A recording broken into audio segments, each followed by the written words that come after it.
Sesuai dengan data Dinas Sosial Banjarmasin yang dimiliki Pusdatin, ada selisih data orang miskin yang dimiliki PT Air Minum Banjarmasin yang masuk dalam kategori A1 maupun A2, dan juga data di PT Perusahaan Listrik Negara yang dinyatakan miskin karena masuk KWH-nya 450 sampai 990, sehingga Dinas Sosial Banjarmasin pun turun ke lapangan melakukan klarifikasi pada warga. Sesuai dengan data Dinas Sosial Banjarmasin yang dimiliki Pusdatin, ada selisih data orang miskin yang dimiliki PT Air Minum Banjarmasin yang masuk dalam kategori A1 maupun A2.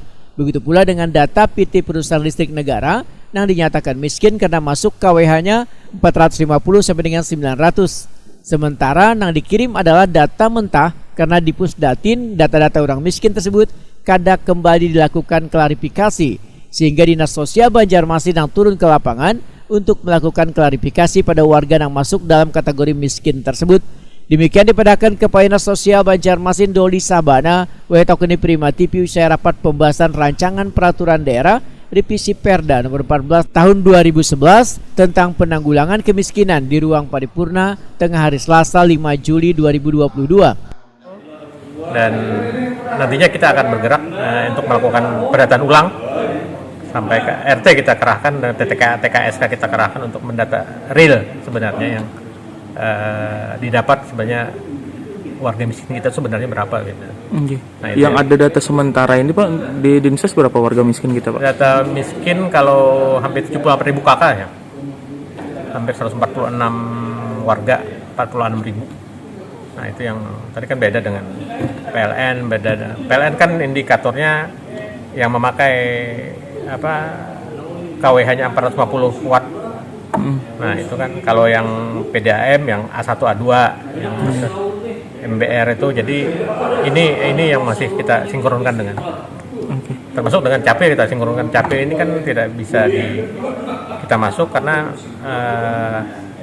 mungkin lebih banyak lagi karena orang yang pindah karena melapor itu kan di CAPE. Kalau kita kan ada laporan, kita langsung kita verifikasi di ke lapangan, kita laporkan ke Kemensos ada lagi data dari kesehatan kan ya, orang-orang BPJS yang kada mampu itu masuk lagi, nambah lagi itu di situ. Makanya ini kita akan lakukan verifikasi langsung ke lapangan dengan tim untuk kepastian data.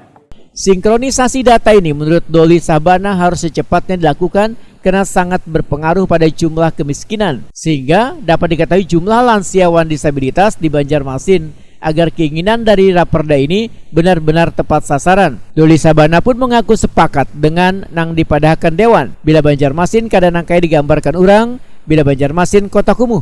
Walaupun demikian tingkat kemiskinannya, ujar Doli Sabana, masih bisa diminimalisir. Kita sepakat dengan DPR bahwa Banjarmasin tidak seperti yang digambarkan orang bahwa sebuah kota seperti Banjarmasin itu daerah kota kumuh, memang kota kumuh, tapi tingkat kemiskinannya kan bisa kita tekan lagi sehingga angka kemiskinan itu bisa kita minimalisir untuk tingkatannya. Jadi bisa lebih kita tekan lagi sehingga jumlah warga miskin itu bisa kita grow up supaya mereka bisa bangkit seperti itu.